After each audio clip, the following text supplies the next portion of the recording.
On the greater end. Founding I the Heaven Song.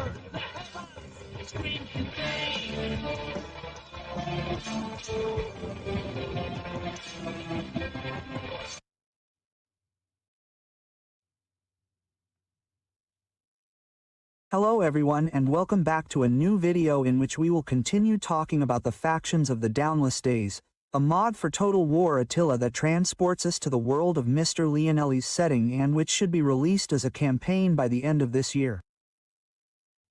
Before we start, some necessary clarifications. The moders have not yet announced a precise date.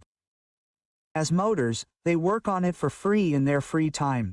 Indie, and I repeat, indie, and not referring to the type of video game. If there is a delay, let's not cover them with contagion.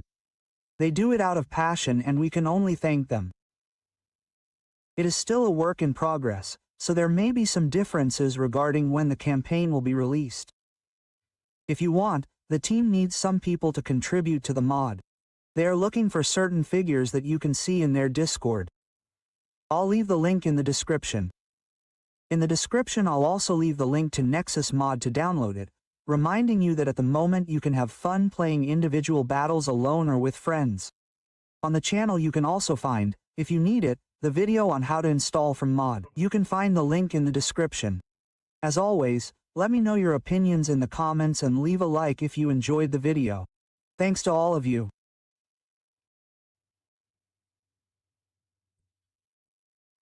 The faction we will talk about today is Isengard, called the Iron Fortress in Sindarin or the Fortress of Isen in Royuric. It was built by the exiled Numorians in the Second Age and initially served to protect the western borders of Gondor. There's a circular stone wall, the Ring of Isengard, and in the center stands the Tower of Orthanc where the wizard Saruman dwells. Let's start trying to understand the faction as it will appear in the Dawnless Days. A normal starting level as for economic strength with a high rate of economic development. Strong starting control, which means no internal problems to deal with immediately. On the other hand, a very low military strength but with a rapid rate of development. Added to this is an easy initial military situation. In case it's not the faction you'll be playing with, you should know that it will have an aggressive AI. So a seemingly good faction, with an economy and internal situation under control, balanced however by a weak army, but we shouldn't start at war with anyone. A faction that could be a good choice to initially try out the mod to get some initial practice.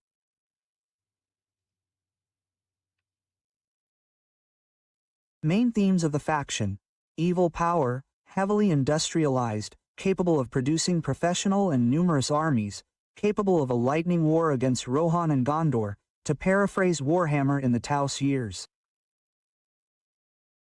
It starts off very small as a faction, but has the ability to grow exponentially, in power and size. In my opinion, without having tried the mod, we'll have to see whether to expand immediately, perhaps in this direction, or rather remain vigilant and waiting, strengthening our economic, industrial and military resources to then attack the objectives with a ready and resilient faction.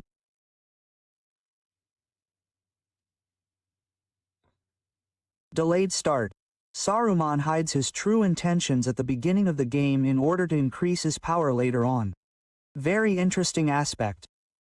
A game of hiding at the beginning, to grow his power and then unleash it. Double betrayal.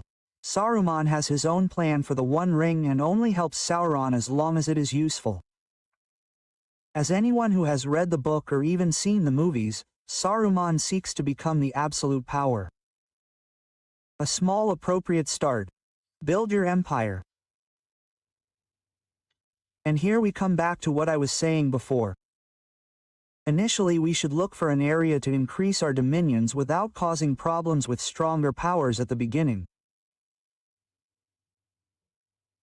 Let's move on to the first phase of the game. We start with a militarily weak faction. Poor recruitment opportunities, only one small and weak army and a larger and more powerful neighbor Rohan. I don't know about you, I would just sit back and hope I get through it.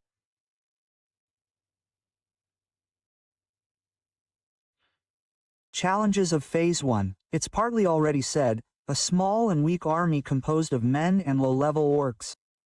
Avoid going to war with Rohan. Tools we have at our disposal in Phase 1 to try to avoid war with Ron.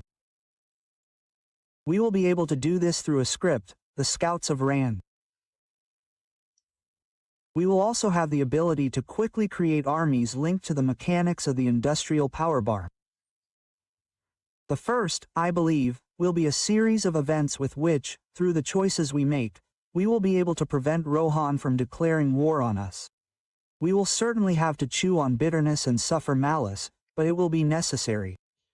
Given the initial military conditions, it will be difficult for us to emerge victorious.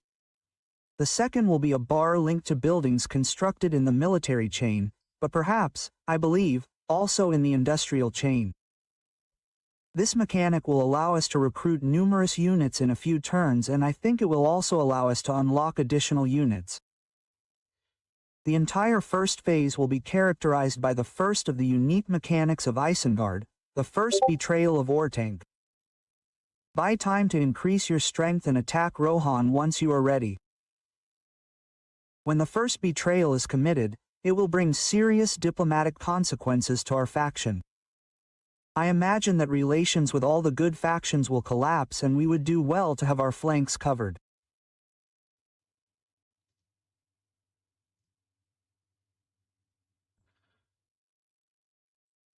With the fall of Rohan, the White Hand of Isengard will seek in the next phase to become the dominant power of Middle-earth and will try to carry out the second betrayal of Ortank, this time towards the evil factions and in particular towards Mordor.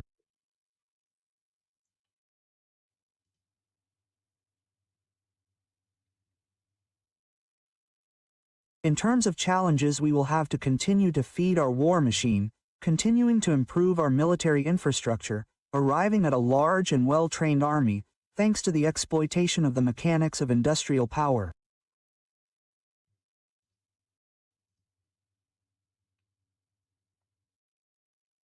With ready and strong armies, Saruman will be able to carry out his second betrayal by attacking the evil factions in an attempt to take possession of the One Ring and become the master of Middle-earth. We should, however, be careful of other conflicts that could open up around our domains with Dulland, Lothlorien, Anduin-Veal and Enedit.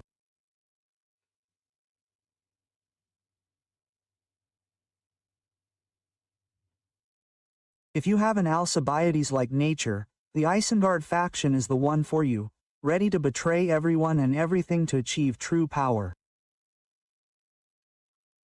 A campaign with an early stage that requires military development, combined with subtle diplomacy to avoid an early clash with Rohan. We will have to be very careful to develop our strength through military infrastructure and industrial power, supported by an economy that is already decent at the start and with a high development rate.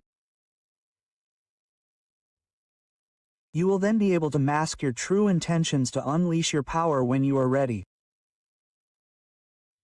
This is, in short, the true nature of a campaign with Isengard.